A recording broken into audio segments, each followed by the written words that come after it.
Nama saya Daniel Panji, banyak yang gak kenal. Jadi saya banyak bergerilya ke kampung-kampung sebetulnya ya. Dan saya ini koordinator dari Lumbung Yusuf Indonesia. Di Jaringan Doa Nasional saya sebagai pengarah sekarang, biarkan yang muda-muda bergerak. Jadi saya ketika pergi ke sini tuh kita lagi bikin acara di hampir 300 kota di seluruh Indonesia. Banyak hal penting Pak sebetulnya. Di Jeju Island sekarang lagi ada namanya konferensi Billion Soul Harvest. Billion loh. Gak main-main, gak recehan kita mainnya, billion. Dan itu foto saya tuh ada di flyer. Jadi pembicara malam ini, tersesat di sini. Ada di Queens. Dan saya ada di sini. Saya katakan Tuhan pasti gak salah. Amin. Pasti gak salah. Saya ini hanya berjalan di dalam ketaatan aja gitu. Karena secara daging, secara manusia gak kepengen ada di sini. Ngapain ada di sini? Khotbah hari Minggu mah cari aja pengkhotbah lain gitu kan. Tetapi saya tadi di sini. Ketaatan itu penting sekali. Kenapa banyak gak mengalami terobosan? Karena gak taat. Taatnya apa? Nah saya mau bicara soal tema mengenai cross the border. Siap gak? Berani mengarungi samudera, naik pesawat 24 jam ke sini. Berani gak cross the border? Yang amin Ibu Gembala sendiri, puji Tuhan. Satu responnya aja aku berbahagia gitu kan. Nah Tuhan kita luar biasa. Tapi apakah Tuhan yang jauh di sana yang luar biasa, kitanya biasa-biasa aja gitu. Nah, cross the border itu maksudnya subtemanya begini. Lakukan yang gak biasa-biasa. Jangan as it is gitu. Ya aku bisanya begini sih. Gak usah maksa. Nah ngapain nyebut Tuhan kita luar biasa. Kalau gitu. Jadi lakukan yang gak biasa-biasa. Katakan 3 kali. Lakukan yang gak biasa-biasa. 1, 2, 3. Lakukan yang tidak biasa. Sekali lagi. Lakukan yang tidak biasa. Sekali lagi lebih keras. Lakukan yang tidak biasa-biasa. Karena Tuhan kita luar biasa. Kalau kita hanya as it is, ngapain jadi Kristen? Jadi agamawi. Karena supaya kita gak ateis. Rugi besar. Rugi besar Bapak Ibu sekalian. Tuhan tuh memberikan kunci kepada setiap kita. Pak Akwang punya kunci kan, biasa Pak Akwang suka banyak kunci, minjem. Ada gak? Kunci gembok, kunci apa, brankas, kunci apa pokoknya. Kunci yang itu berharga, kunci mobil ya. Tuh kan hartanya memang banyak dia tuh kan. Ini kunci apa nih?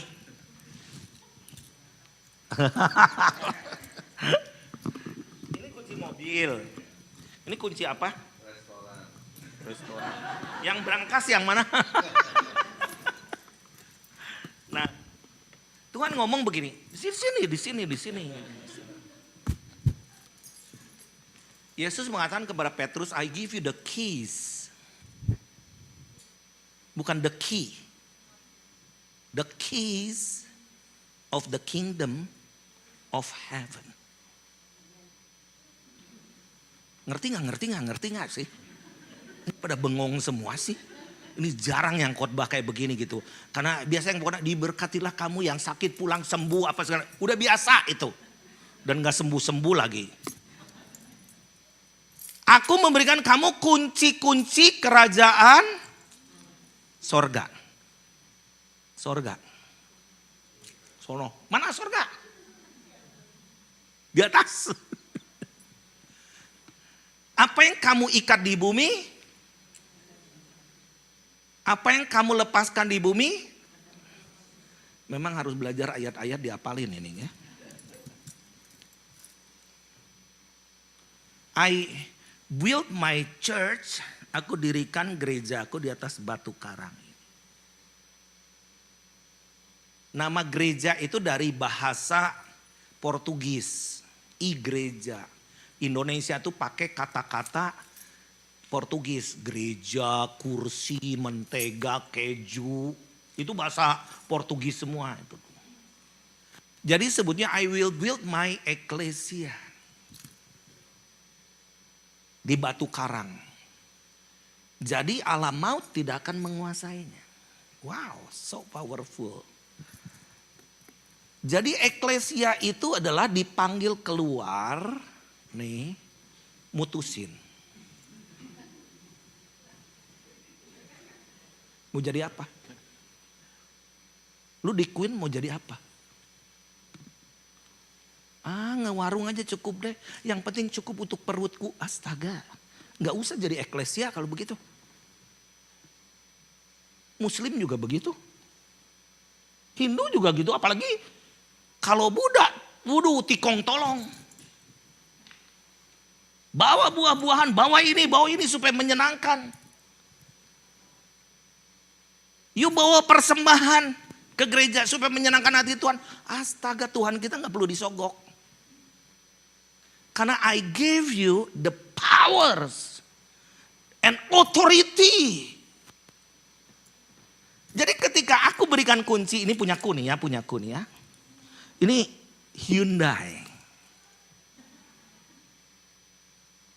Nih, aku kasih Hyundai, ada berangkas 1. Ini ada lemari isinya ada 2 kilo emas. Ada perak, sekarang kan musim perak. 20 kilo. Terus ada apa lagi? Winter jacket dan sebagainya.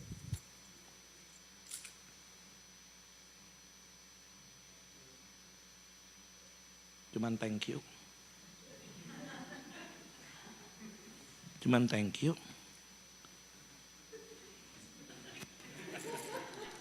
Terus nanti you digantungin ini. Gantungin. Mana gantungan kunci? You must go. Use your car. Ini persoalan orang Kristennya. Kunci sih punya. Jadi collection. Gue punya Hyundai. Mana Hyundai-nya? Ini kuncinya. You never use the key. Minta lagi sama Tuhan berkat. Why you don't go? Open it up. Pergi. Maksudnya pergi bawain 2 nasi bungkus buat.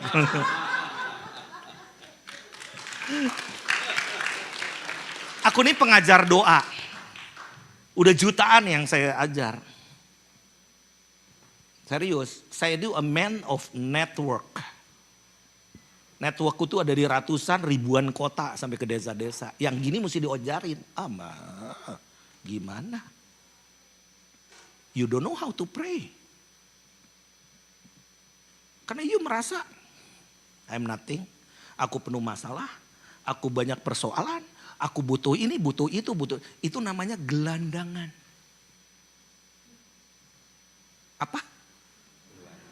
Apa? Karena gelandangan itu selalu begging. I beg you. Aku butuh ini. Loh? Apa kata firman Tuhan? Baca di dalam Yohanes 1 ayat 12 dan 13. Ini persoalan kekristenan di mana-mana termasuk di Indonesia. Karena never cross the border. Ku ingin tetap di sini menikmati apa? Bait-Mu. Dalam konteks apa lagu itu dinyanyiin? Tuhan gak akan percaya sama orang yang diem. Statis. Gak berani bertanding. Gak pernah berperang. Jadi Kristen kok apalagi melayani kok jadi banyak masalah gini. Udah jangan usah jadi Kristen kalau gitu. Dari 100% orang Kristen berapa puluh persen yang punya pengertian ini. Nah coba baca sama-sama ya. 1, 2, 3. Tetapi diberinya supaya kenapa banyak disebut anak Allah tapi gak punya kuasa? Tell me. Give me the answer. Nyebut anak Tuhan. Tapi powerless. Jangan dibalik. Diberi kuasa supaya menjadi anak Allah. Tapi kita nyebut anak Allah tapi no power. Penuh masalah. Yaitu mereka apa? Yang percaya dalam namanya. Jadi coba yang percaya dalam namanya, dia itu punya kuasa dan disebut sebagai anak Allah. Jadi kalau anak Allah tuh gini, nama saya Daniel Panji, anak saya Joseph Ferdian Panji. Apakah Joseph itu anak saya selalu, papaku yang baik, aku bangga jadi anakmu. Bersyukur Daniel Panji udah dikenal. Luar biasa maha kaya. Di kulkas banyak apel. Ada coklat-coklat yang aku suka. Bolehkah aku minta sepotong coklat? Maka aku akan sehat. Maka saya ngomong, makanlah nak. Nanti datang lagi. Papaku yang baik. Aku bangga jadi nama anakmu. Aku luar biasa, aku diangkat jadi anak oleh engkau. Bolehkah aku minta 1 buah apel saja maka aku akan sehat. Lalu si papanya ngomong, telenlah nak. Berapa banyak kalian dan saya tuh gitu sama Tuhan. Saya kan ngomong, Yosef jangan kayak orang Cilepeng. Kulkas papa tuh kulkasmu. Aku beli ini untukmu. Aku makan, kau makan. Saya ini kadang suka kehilangan sepatu, gak tau kenapa. Cucuku juga udah sama nih ukurannya sama gue. Mana sepatu? Dipakai. Apakah langsung gue bunuh deh? Pulang gue udah siap-siap samurai ini gitu. Enggak, cuman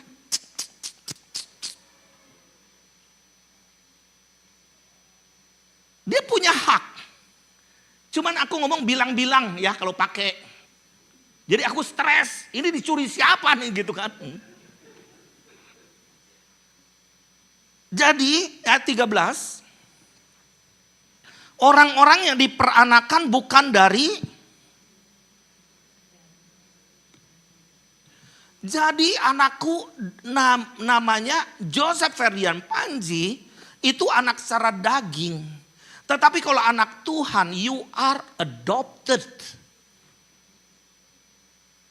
Roma 8 ayat 15.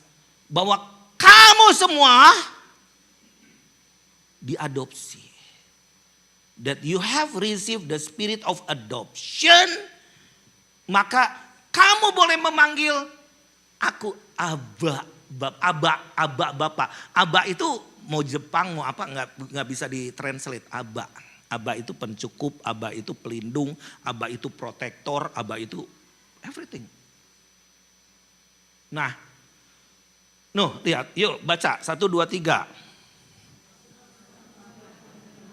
Yang membuat kamu menjadi, takut lagi. Tetapi kamu telah menerima roh yang menjadikan kamu, oleh roh itu kita berseru. Saya lagi tadi mau worship, istri saya ngomong, Pak, tadi dia call, jangan call, aku lagi ibadah. Di mana? Di Queen. Inget ya, Pak, masih inget gak berapa tahun yang lalu kita di sana lagi Halloween? Oh iya ya, ini baru Halloween kataku tuh. Terus saya search di situ.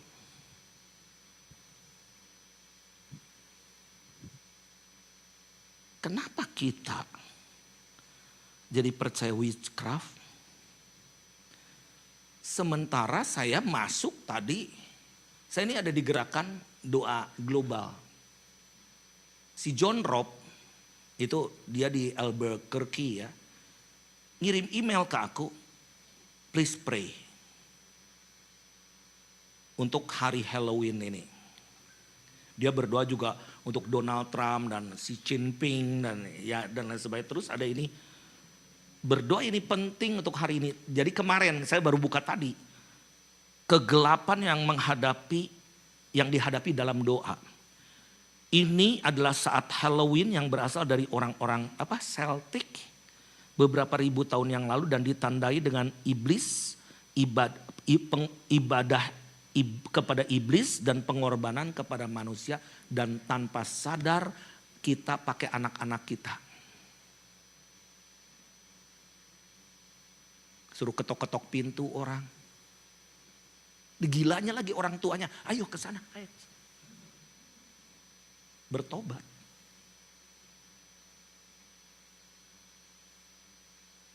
Jadi mari kita berdoa untuk perlindungan atas semua anak-anak yang dipakai trik orang tua. Aduh, gue berani nih ngomong begini, mungkin satu-satunya pengkhotbah nih. Trik orang tua untuk memakai anak-anaknya. Atau memperlakukan dan untuk mengikat dan menggulingkan supaya setiap ritual okultisme dan pengorbanan yang direncanakan Jumat, Sabtu 31 Oktober sampai November 1 yang dikenal sebagai Hari Orang Mati di bagian lain dunia. Itu penyembahan kepada arwah. Semoga pengikut Yesus di mana-mana harus berani menyatakan cahaya Tuhan jangan diredupkan oleh penyembahan kepada setan. Yang dibungkus oleh festival ini. Iya ya, gue disadarin tadi. Kuasa kita dimain-mainin. Dikasih kunci Hyundai, tapi nyolong nanti mobil lain. Kita pakai kunci yang gak benar.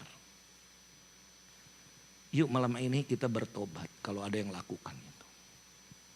Menyakiti hati Tuhan. Nobody preach like this? Okay. If you do not agree. Tradisi. Itu menyakitkan hati Tuhan.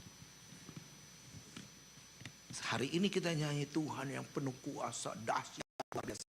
Sementara kita udah menyakiti. Aku bukan menuding ini, mungkin banyak di antara enggak lakukan itu, tetapi Amerika. Nah, jadi kita baca coba Lukas 10 ayat 19. Jangan dipikir tradisi itu fine-fine aja. Lama-lama kayak di Harvard University, gereja setan itu dipakai seperti festival. This is an art. Ini hanya seni. Padahal penyembahan kepada gotik, kepada Baphomet, kuasa gelap.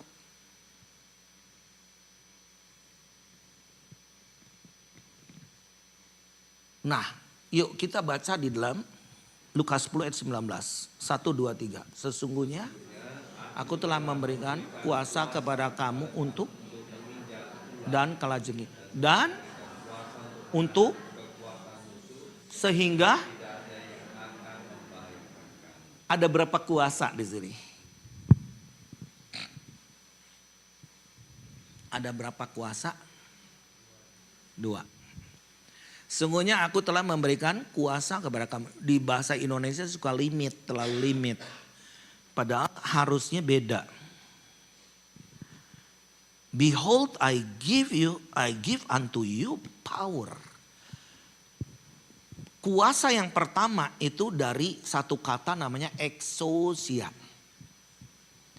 Exousia itu adalah satu kuasa untuk mengalahkan si maut. Jadi jangan main-main dengan ular. Ular itu setan. Malah jangan sampai nyuruh anak kita ke ular.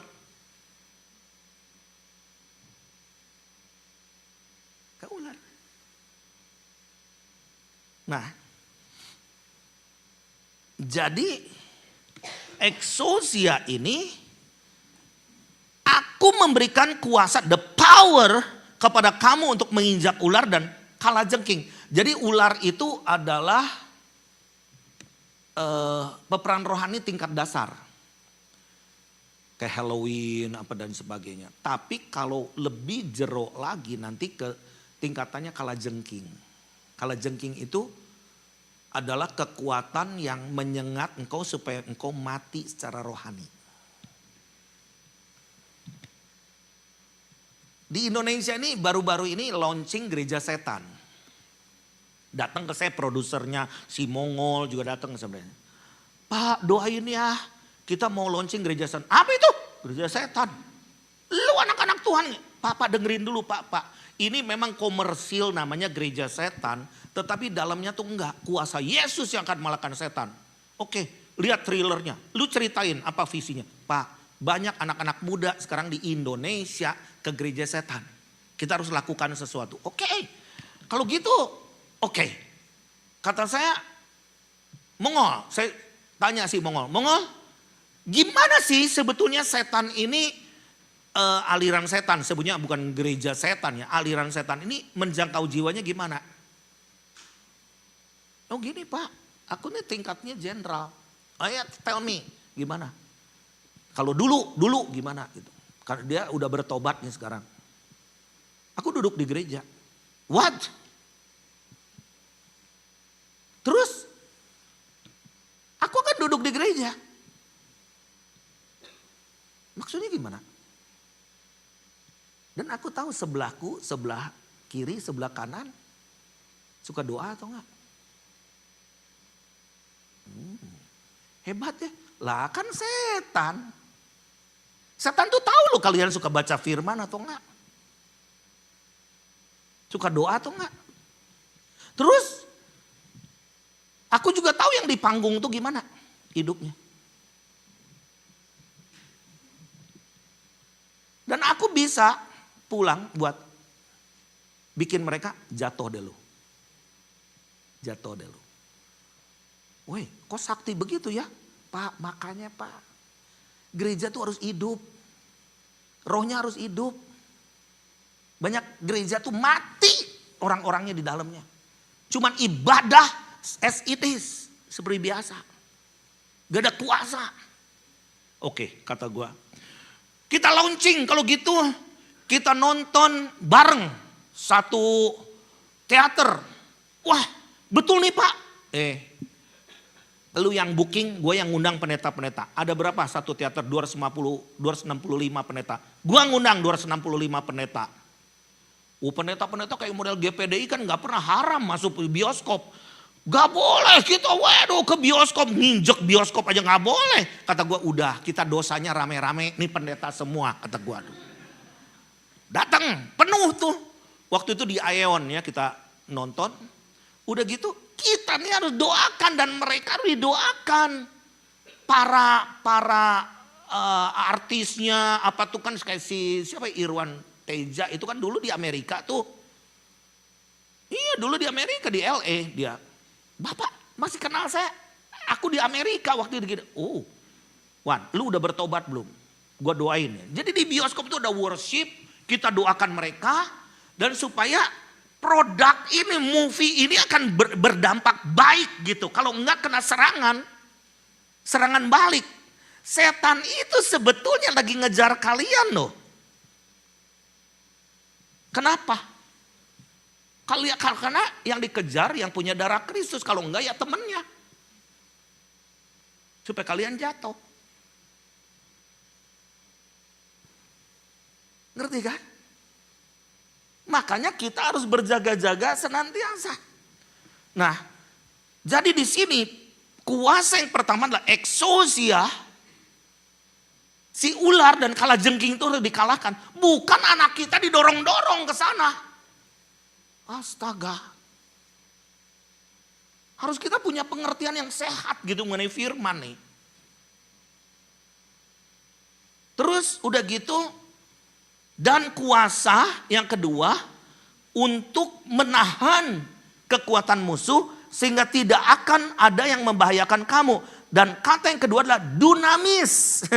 Dunamis itu adalah sesuatu kekuatan yang eksplosif. Ceder!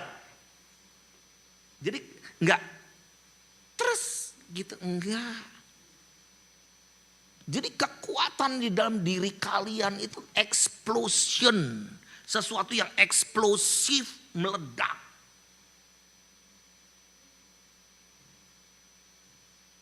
Jadi jangan main-main sama orang yang punya kuasa ini. Amin.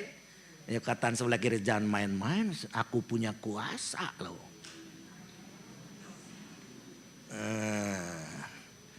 Gitu kan.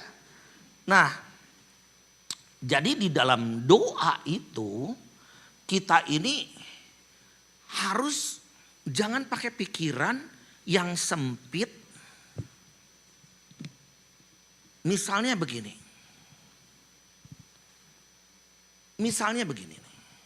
Kalau orang Jakarta tuh spoiled banget, kalau di sini luar biasa. Jalan 1 kilo udah biasa. Tapi kalau di Jakarta, apalagi di Bandung nih, aku orang Bandung. Naik Grab juga harus door to door, kalau nggak dimarahin tuh supirnya. Jadi seringkali doa, puji Tuhan, aku pasti dapat parkir di depan gereja. Kalau enggak, berarti bukan rencana Tuhan, kita move back.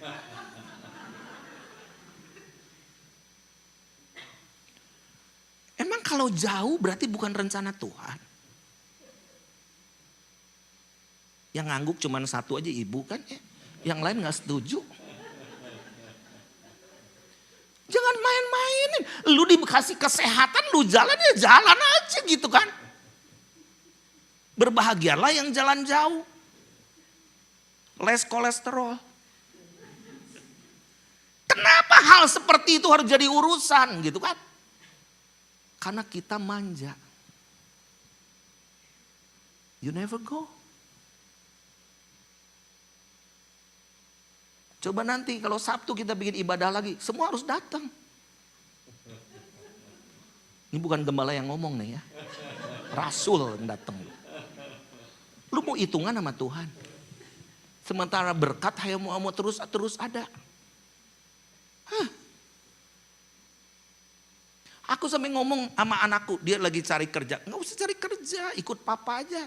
Pelayanan, apa nggak ada upah? Carilah dahulu kerajaan Allah dengan segala kebenarannya. Semuanya akan ditambahkan kepadamu. Saya ini bergumul, cuman nggak cerita aja ke kalian. Udah dikasih penginapan, masa gua mau curhat ini itu gitu kan. Besok tuh aku ke Israel, ke Yerusalem. Pergumulanku tuh udah segini Pak. Sampai ke rambut Pak. Karena kita mesti perpanjang kontrakan di Yerusalem. Emangnya gue pikirin Yerusalem? Itu bukan buat gue, untuk pendoa. Berapa coba? Kontrakannya 750 juta per tahun. Berapa dolar hitung aja lah pokoknya. Jadi harus ada 10 ribu dibagi termin. Bagi 5. Kenapa aku mesti belok ke New York dulu? Gue urusan ada di sana. Gue mendingan di Jakarta nyari dana. Gak mungkin gue nyari dana di antara kalian yang gue lihatan mukanya nih gitu kan. Ya terkecuali kalau ada mujizat gitu kan. Jadi aku duduk di situ tadi. Kesya worship. Jadi bukannya aku gak serius case tadi tuh aku ini tuh. Karena shock aku buka WhatsApp. Sekretarisku tuh, sekumku tuh Pak Peter Faraknimela. Dia punya jemaat 22.000. Pak Daniel, ke Israel ya besok? Iya. Aku mau nyumbang ya termin pertama. Ada 100 juta jadi tinggal 50 juta. What? Jam 6 plus 4 menit. Aku bisa ketawa sekarang. Karena gua taat ke New York. Jadi ngikut Tuhan tuh jangan pakai cengli. Apa? Ngerti gak cengli apa? Cengli atau bocengli? Gue kesini tuh bocengli. Bosyau. Bokangtau. Tapi Tuhan itu, coba Ibrani 11 ayat 1. Kata Pak Gembala, Pak Yongki, hari ini akan panjang sampai setengah 12 ibadahnya. Yang mau pulang, pulang sekarang. Ibrani 11 ayat 1 coba baca. 1, 2, 3. Iman. Dan. Akuang sini lagi. Karena memang orangnya paling berani. Misalnya gini. Sini. Besok ulang tahun. Ada yang pindah rumah kemarin gitu ya. Siapa tuh? Anggap ini pindahan rumah deh. Karena orangnya kurang pede itu yang kemarin tuh. Lu kulkas. Lu udah tahu. Lu kulkas. Gak ada kulkas. Di Amerika gak ada kulkas sama gelandangan. Harus ada kulkas. Bener gak? Bener gak? Bener gak? Oke. Aku beli kulkas di sini. Selamat ya. Selamat ya. Punya rumah baru. Selamat. Ini aku kasih hadiah. Kulkas. Mana kulkasnya? Mana kulkas? Udah dibayar. Nanti dikirim atau lu ambil. Kalian tuh udah megang surat, udah ditebus oleh darah Kristus. Iman dasar segala sesuatu yang kita harapkan, bukti dari yang tidak kita lihat. Saya ke New York tuh gak lihat uangnya. Gak ada barangnya.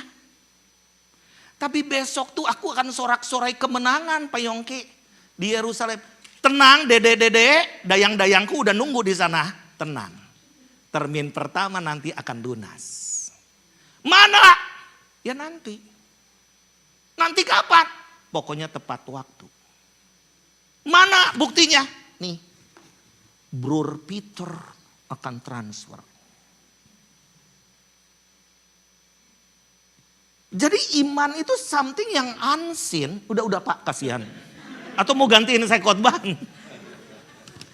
Something yang unseen. Tapi bukti bahwa engkau sudah menerima. Nah ini kan gak ngerti kan gitu ya. Abstrak kan ayat ini. Karena iman kita iman Thomas. Ngeliat baru percaya. Padahal yang penting bukti dulu. Jangan sampai gua ngirim kulkas ke Pak Akwang, taunya belum dibayar sama gue. Mending mana? Mending suratnya atau kulkasnya tapi belum dibayar sama gue. Lu bayar deh. Jadi bukti itu ada something yang assurance asal sesuai dengan rencana Tuhan. Nah, saya mau coba kesaksian ya. Lagi bulan November yang lalu, saya dengan 28 pendeta pergi ke Jepang. Karena kita dituntun oleh Tuhan, adopsi Jepang. Ya adopsi Jepang, gue tuh paling sebel Jepang. Jepang tuh aduh jajah kita tuh luar biasa. Sampai tiang listrik diangkutin semua gitu kan. Sampai kita nih sengsara banget gitu kan. Tapi Tuhan tuntun. You have to fall in love with Japan. Aduh ya udah. Kita bikin tour singkat cerita. 28 pendeta. Mission tour to Japan. Keren. Tapi ketika mission tour mana misinya kata gue cuman shopping and shopian doang. Shopping pipis. Orang Indonesia memang the best group tour in the world, you know. Kalau ke Israel juga ada satu bus diceritain ini gunung ini pada tidur. Nanti begitu bangun, itu gunung apa? Udah diceritain tadi. Kata tour guide di sana tuh memang tour Indonesia nih perlu mujizat katanya. Nanti nanya lagi udah diceritain gitu kan. Tapi di sini mah enggak pada pinter-pinter kok. Jadi singkat cerita aku pergi ke Jepang 28 orang. Misinya mana? Nanti khotbah 1 kali di hari Minggu. Gereja orang-orang Portugis, di sana orang Brazil. Oke. Terus kata saya gini. Kita mau pergi ke bukit, ke hutan Aokigahara di Gunung Fuji. Yes! Semua ya. Mau. Tahu gak itu hutan apa? Tempat bunuh diri. Langsung tuh begitu tuh.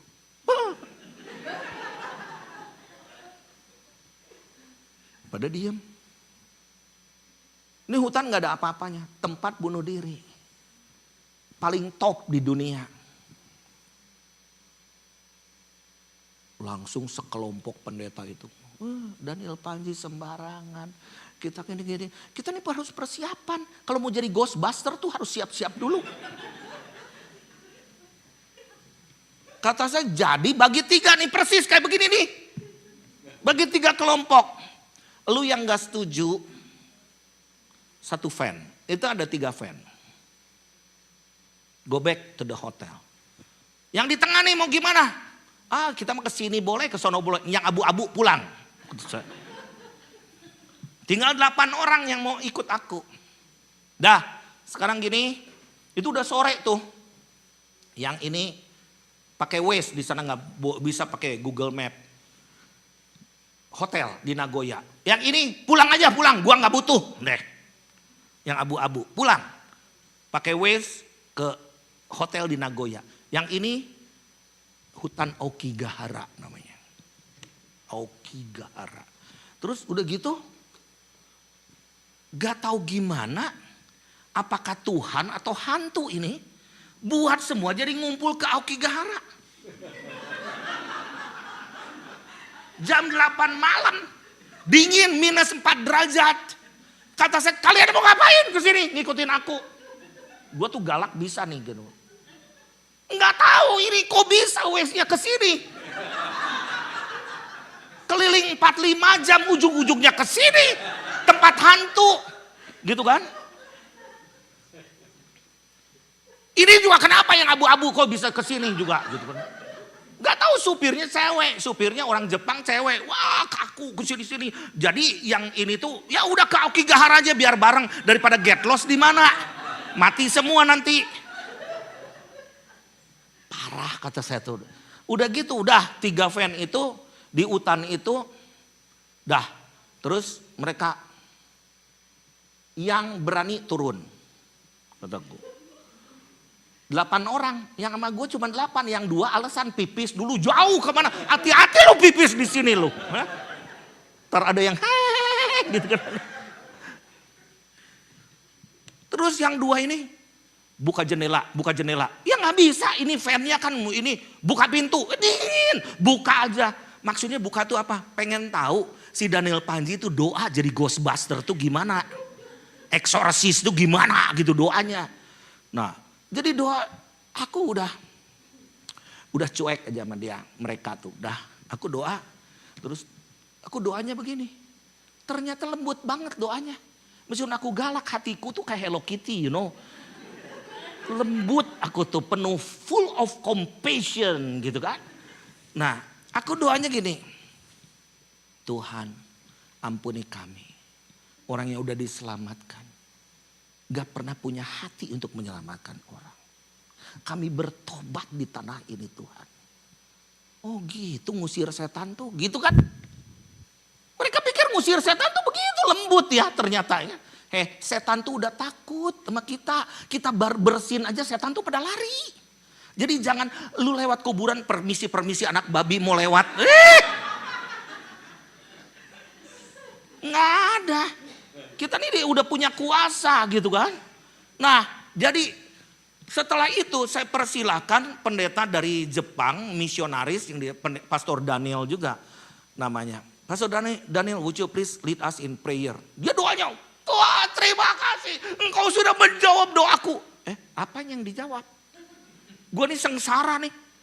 Apa yang dijawab? Jadi dia itu 2 bulan sekali, dia gembala sidang, sama pengerja, doa ke situ 4-5 jam hanya doa keliling, satu permohonannya. Minta supaya pendeta-pendeta Indonesia datang ke sini. Kenapa mesti pendeta Indonesia? Pertanyaannya gitu kan. Karena orang Indonesia ngerti soal iblis-iblisan. Dan Indonesia memegang kunci katanya untuk Jepang. Gitu.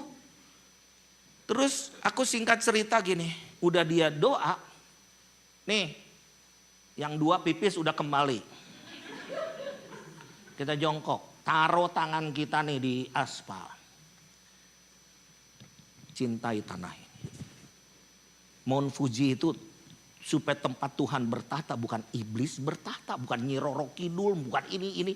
Kenapa? Karena penuh kegelapan, karena terang itu nggak pernah bersinar. Jadi kita taruh tangan di aspal gitu. Aku doanya gini, Tuhan berikan kami sebidang tanah. Sebidang tanah di tanah bunuh diri, mau nggak? Coba mau nggak? Dan punya siapa? Kagak mungkin, juga mungkin pemerintah juga kan. Mount Fuji itu, Fujiyama. Ya udahlah, pokoknya gua salah bener atau gua pulang ya. Itu bulan November, April saya ke sana untuk dirikan perusahaan supaya anak-anak yang kita kirim 1.000 orang nanti anak-anak muda dikirim ke sana profesional tapi juga legal. Jadi ada perusahaan di sana. April ke sana. Terus saya ditelepon lagi.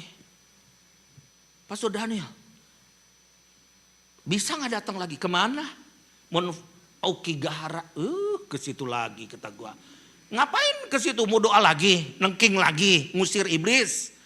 Enggak, udah ada sebidang tanah. Waduh, kata saya, wait. Tinggalin, kita pergi ke sana, bener gak nih gitu kan? Taunya di sana udah ada 5 anak muda yang anak muda Singapura diberikan hak, dihibahkan lahan di situ kepunyaan orang Kanada karena udah umur 80 tahun pengen pensiun.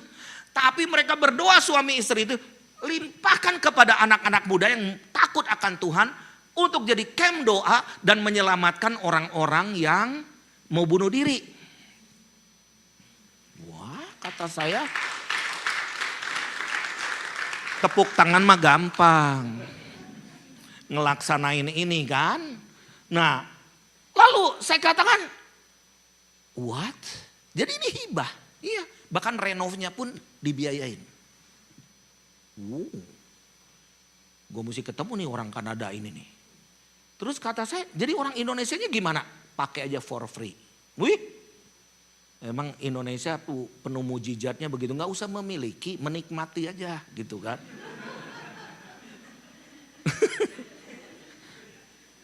Lalu saya nanya, kapan kamu dapat hibahnya? Persis lagi kami doa bulan November. Yang 2 orang pipis itu. Itu hibahnya. Saya di situ nangis, Tuhan ampuni. Sering aku gak percaya.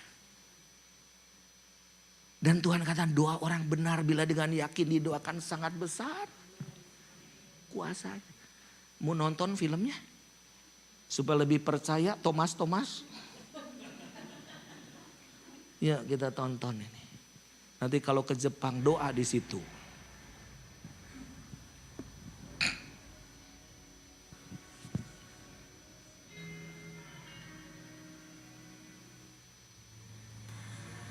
Saya ada di hutan ya. di sini tempat ini sangat terkenal, kantor dan banyak orang yang bunuh diri. Ini sangat terkenal di dunia, namun ada seorang kakek di sana 80 tahun selalu menyelamatkan anak-anak muda. Sampai 1000-an lebih nih. Yukio Sage. Dan diberi penghargaan oleh siapa? Gereja. Karena gereja selalu ini aku utuslah dia. Dia padahal agama Shinto. Tidur di rumahnya sampai mereka membatalkan bunuh diri mereka. Supaya kita bisa membuka sebuah gereja, ya, dan itu cepat orang oração 24 jam orang berdoa di sini. Tempat di mana sebelum orang-orang yang akan bunuh diri itu Tuhan akan bawa ke dalam ruang tersebut, supaya mereka menerima firman Tuhan, menerima perkataan yang membangkitkan semangat hidup. Dan oleh sebab itu saya memohon doa dari Bapak Ibu sekalian untuk bersama-sama kita meminta pada Tuhan untuk hal tersebut.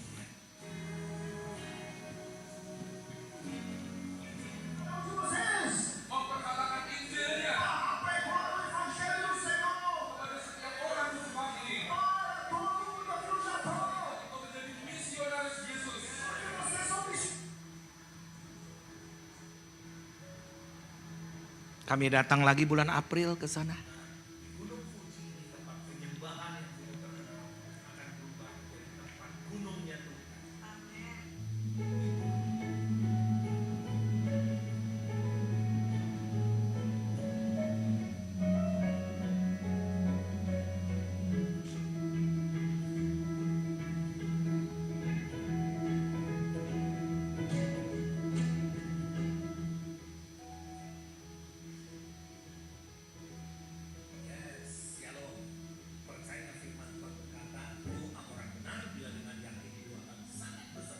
Sejak bulan November yang lalu kami berdoa di hutan Okigahara itu, kami menangis di hadapan Tuhan. Tuhan selamatkan generasi muda. Dan kami minta secara spesifik supaya Tuhan, supaya kami minta ada tempat untuk doa, tempat retreat dan tempat camp untuk menyelamatkan orang-orang, khususnya anak-anak muda yang membunuh diri. Kami ada di sini kembali. Kami menjejakkan kaki di tempat ini, di tempat retreat yang sedang direnovasi. Dan sekarang udah selesai, lebih bagus, jauh lebih bagus dari ini. Dan di gedung ini 50 orang. Dan orang Singapura yang mendapat hak untuk mengelola ini, bahkan diberi for free dari beberapa negara. Dan untuk merenov dan menjadikan tempat doa untuk keselamatan bangsa kita. Wow. Doa orang benar bila dengan yakin didoakan sangat besar kuasa. Mari datang dan berdoa, minta bangsa-bangsa kepada Tuhan, minta keselamatan Jepang terjadi. Tuhan memberkati kita semua. Shalom.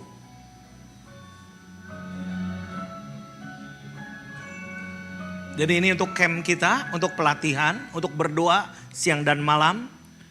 Doakan terus ya, kita mau target 1000 orang setahun untuk kirim. Kenapa? Karena kedatangan Tuhan sudah semakin dekat. Tahun 2033 kita mau ngirim sampai 30.000.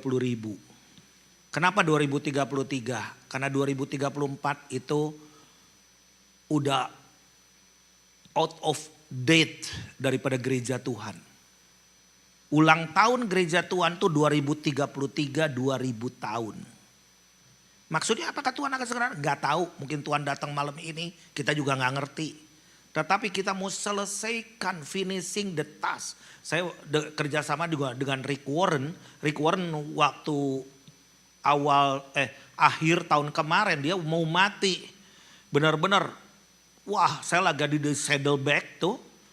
Dan dia benar-benar keracunan. Jadi waduh pada bengkak semua. Masuk ICU dan kita waktu itu datang dan kita berdoa minta mujizat daripada Tuhan. Itu hari kedua dia bisa keluar dari rumah sakit. Dia datang ke konferensi dan dia katakan, dia sambil nangis gitu, nangis di papah datang. Aku mau bertobat hari ini. Aku gembala dari, dia sebut mega church. 97% perpuluhanku untuk ke 197 negara. Tapi Tuhan kata nggak cukup. Kolaborasi untuk finishing the task tahun 2033.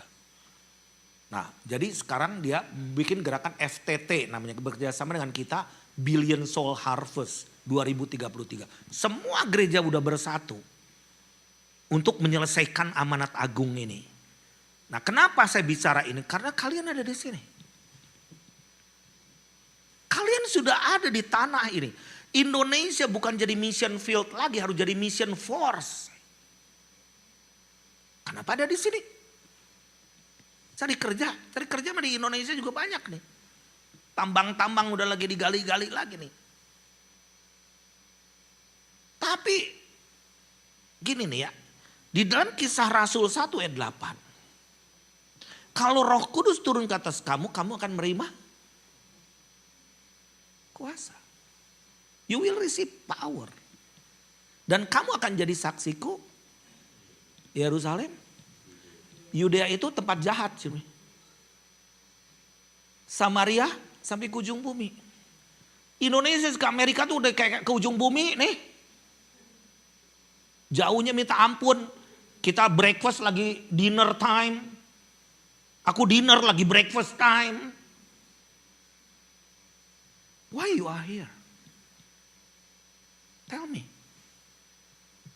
Kenapa kalian ada di sini? Kan ada green card. Sayang banget kalau cuman itu. Kenapa masih hidup setelah pandemi? Dan bentar lagi akan dirilis pandemi baru. Di Indonesia nih, Omnibus Law ini udah di undang-undang kesehatan. You nggak mau diinjek 50 juta. You ngeprovokasi istrimu, jangan. 50 miliar atau hukuman mati. Gak boleh minum herbal. Maksudnya apa sih kok jadi begini? Matius 24 ayat 3 sampai 14.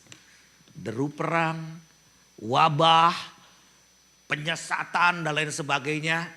Tetapi nanti ada aniaya juga. Tetapi ujungnya Injil kerajaan harus diberitakan ke seluruh dunia. Menjadi kesaksian buat semua bangsa. Maka tibalah kesudahannya. Jadi saya mau close dengan ini ya, kesaksian gini ya. Masih ada waktu gak Pak Yongki? Boleh? Masih bisa? Ya mumpung saya kesini ya, kapan lagi saya diundang Pak Yongki kan gak tahu. Bisa beda cerita lagi tahun depan. Jangan-jangan udah perang nuklir lagi.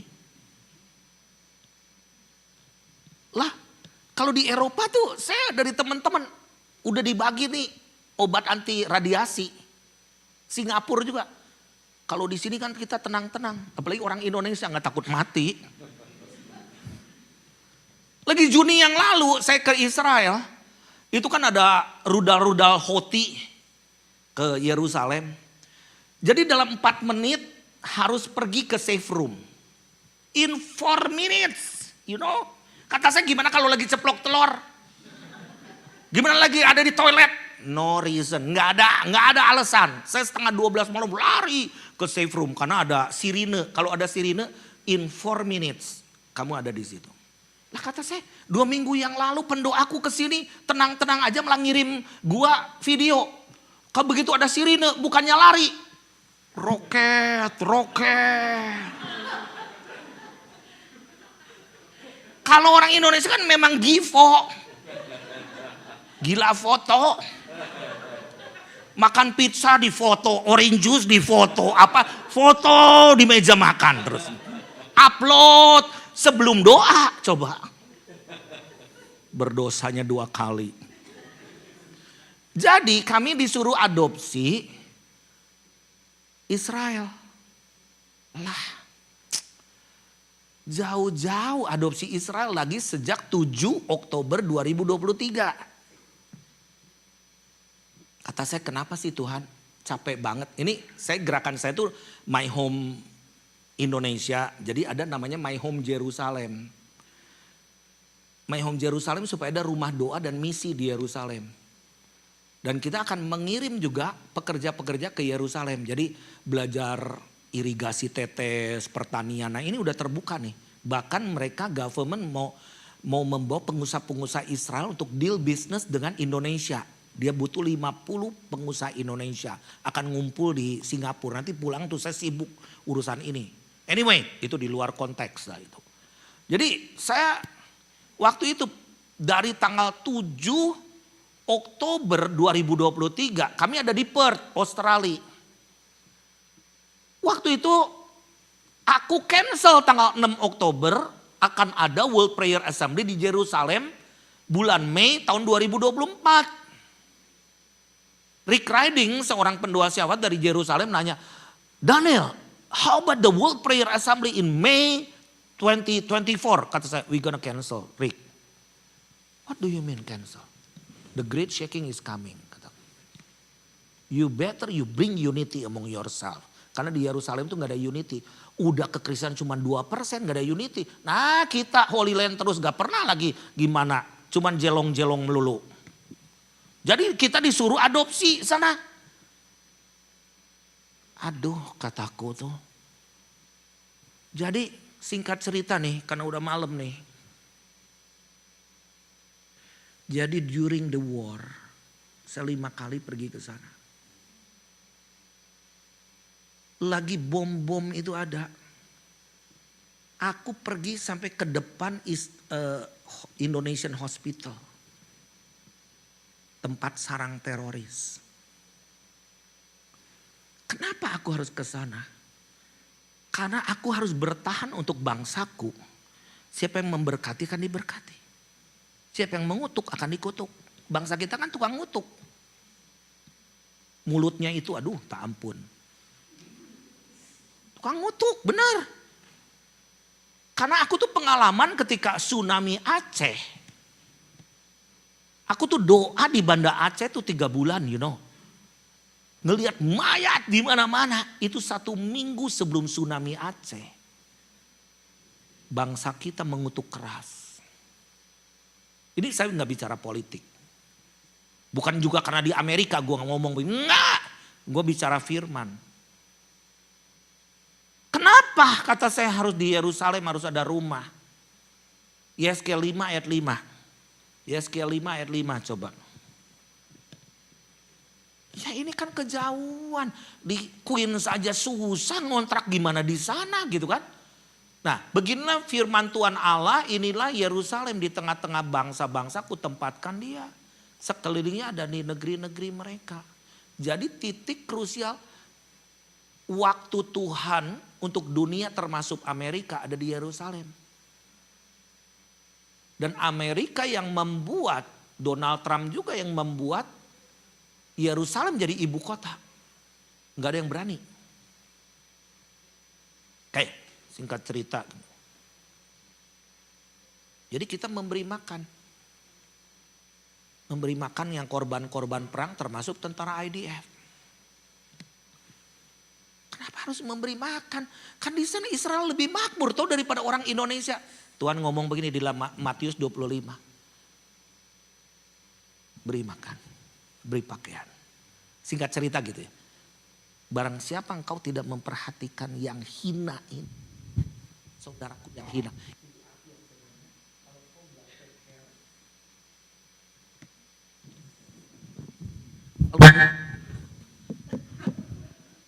Kalau engkau nggak take care, saudaraku as flesh. Sedaging. Saya baru tahu loh di bawah Pak Yongki ke daerah sini kok banyak banget orang Yahudi. Saya mau dibawa makan makanan kosher, jangan yang haram aja dulu hari ini. Karena besok aku mau yang kosher-kosheran. Sekarang yang haram-haraman dulu.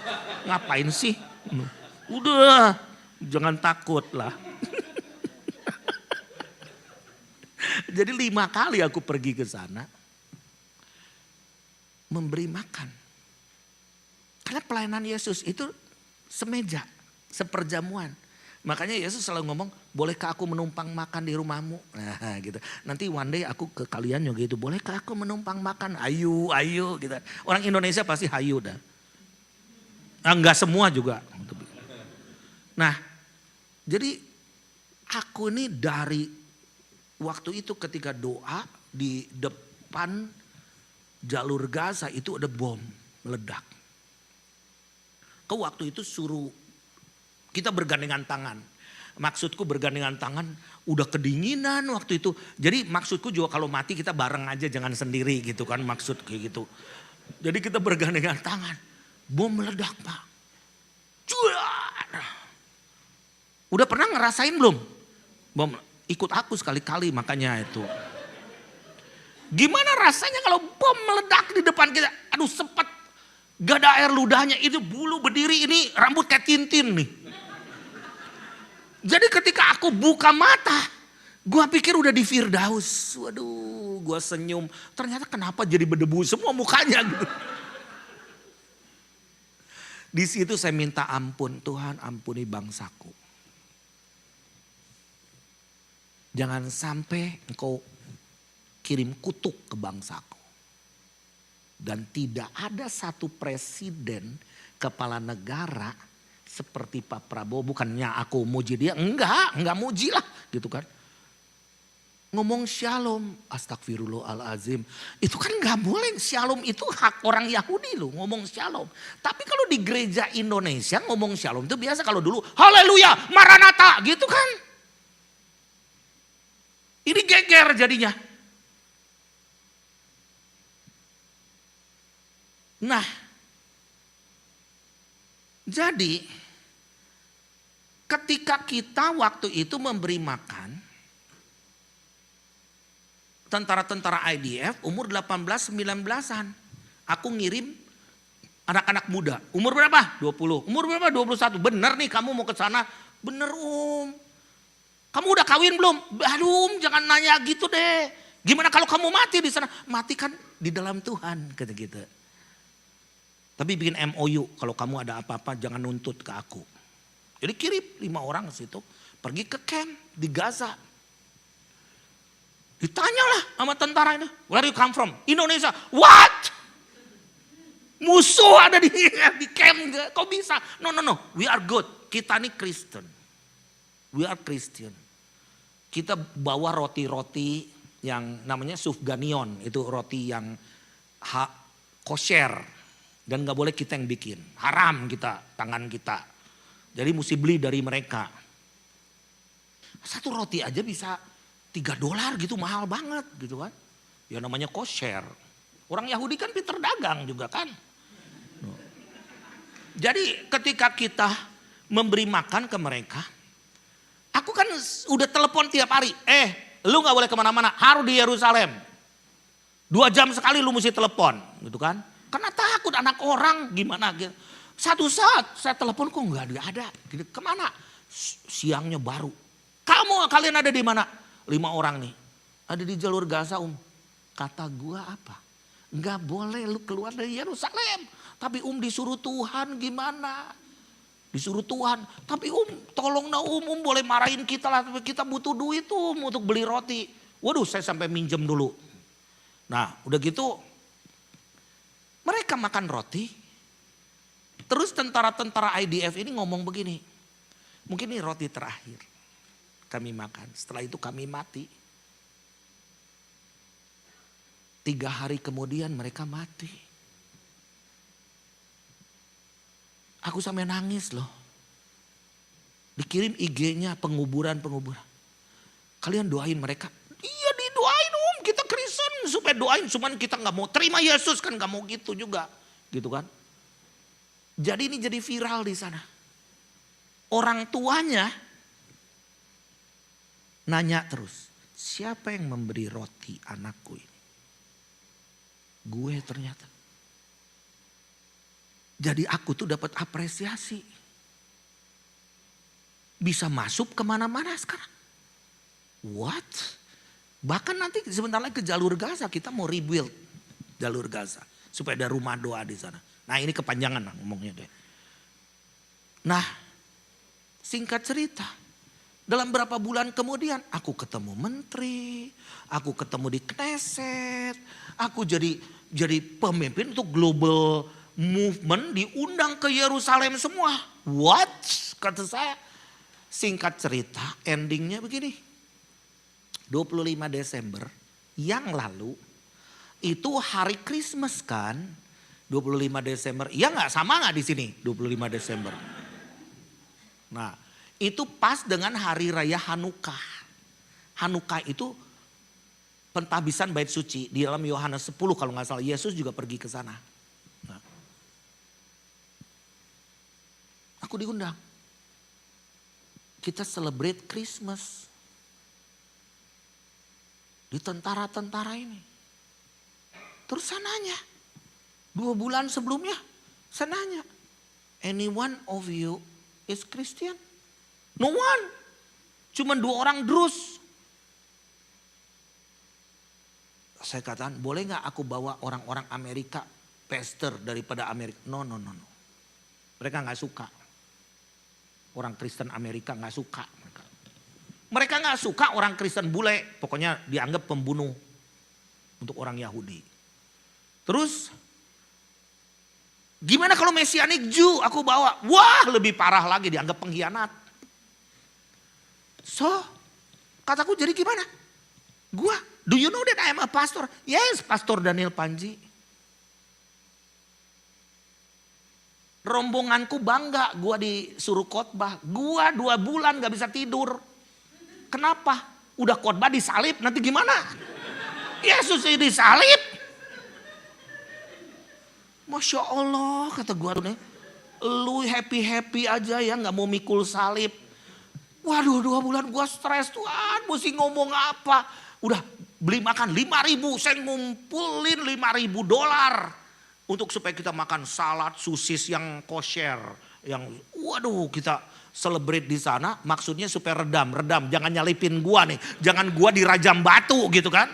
Nah ngumpulin duit lebih gampang daripada lu mati. Nah makanya sekarang nih mau mati atau ngumpulin duit. Mau gimana nih gitu kan. Nah jadi aku pergi ke sana.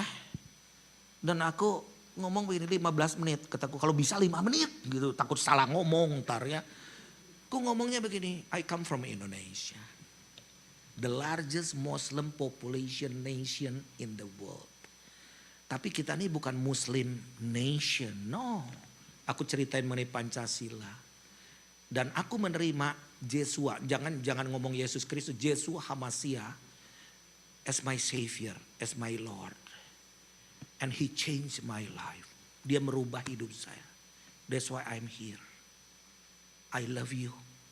Like my children. I'm gonna pray for you.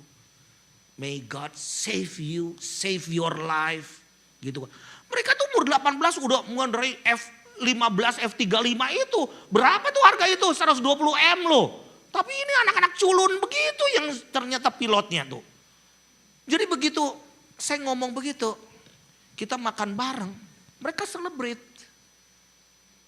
Pulang gue pikir waduh gue mesti nyelimet dulu buru-buru nih gitu kan ya. Tapi enggak, mereka malah ngomong gini. Next time pastor kalau datang ke Israel jangan di hotel, nginep aja di rumah kita. Oh my God. Tuhan ngomong apa melalui ini? Look, aku udah buka pintu hati mereka. How about you? Bagaimana orang Jawa, Madura, Sunda. Aku membuat cemburu mereka. Dan waktuku sudah tiba. Pembangunan bait Allah sudah akan dimulai bulan depan. Aku pergi sampai lihat tuh si lembu merah yang dari Texas dikirim 5 ekor. 2 udah invalid karena apa? Keluar uban. Katanya keluar uban beli pinset aja kenapa sih susahnya gitu kan. Tinggal 3, yang 1 udah dibakar. Kata saya lembu merah ini udah umur berapa? 2,5 tahun. Expirednya umur berapa? 60 kayak gua gitu kan. Enggak paling 4-5 tahun. What?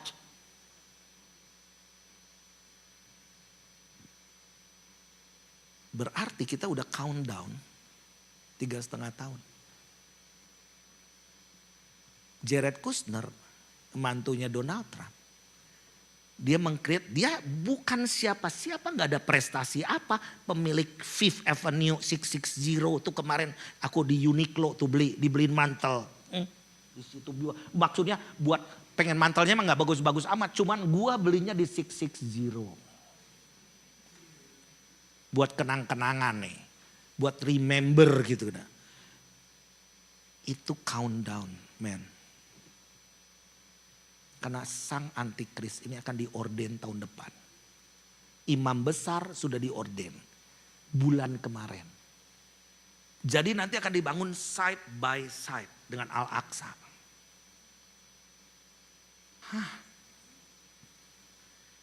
Aku baru ngerti kenapa harus punya rumah di sana.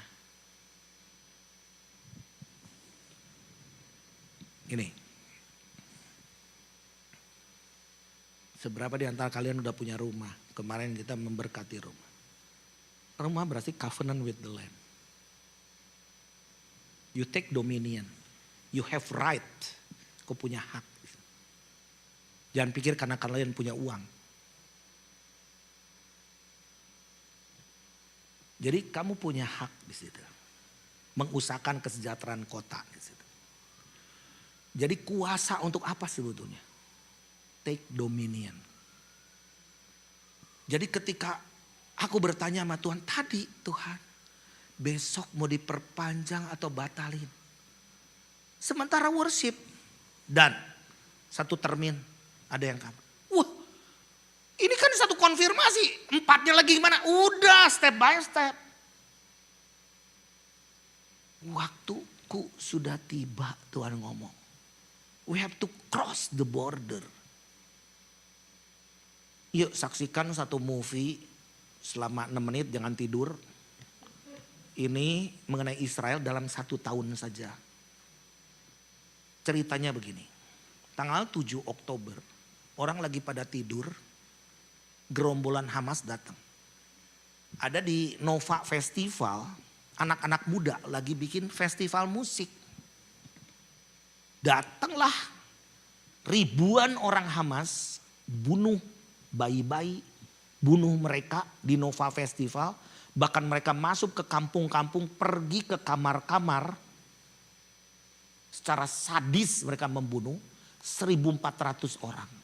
Yang ini beritanya mana? Gak pernah expose. 258 orang diculik. Dalam keadaan luka-luka banyak kan. Ini yang membuat marah Israel. Tapi sekarang bisa ada peace agreement. Start dari 23 September, 193 negara sign. Berarti hitung 3,5 tahun. Setelah itu antikris muncul. Penganiayaan akan terjadi. Matius 24 ayat 9 sampai 13. Tapi jangan diitunya.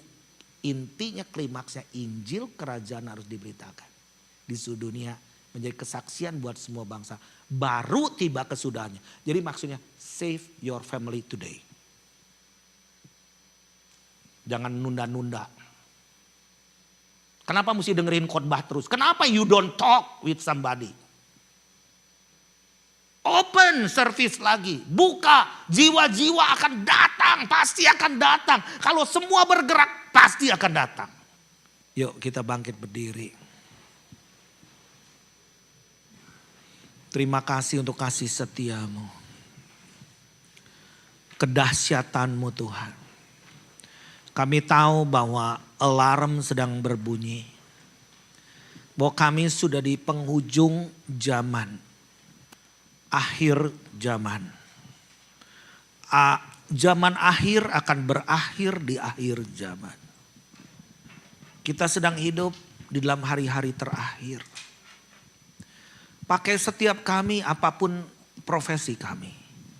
Kalau kami bekerja di sekuler kami bekerja untuk Tuhan. Kalau kami berdagang, berdagang untuk kerajaan.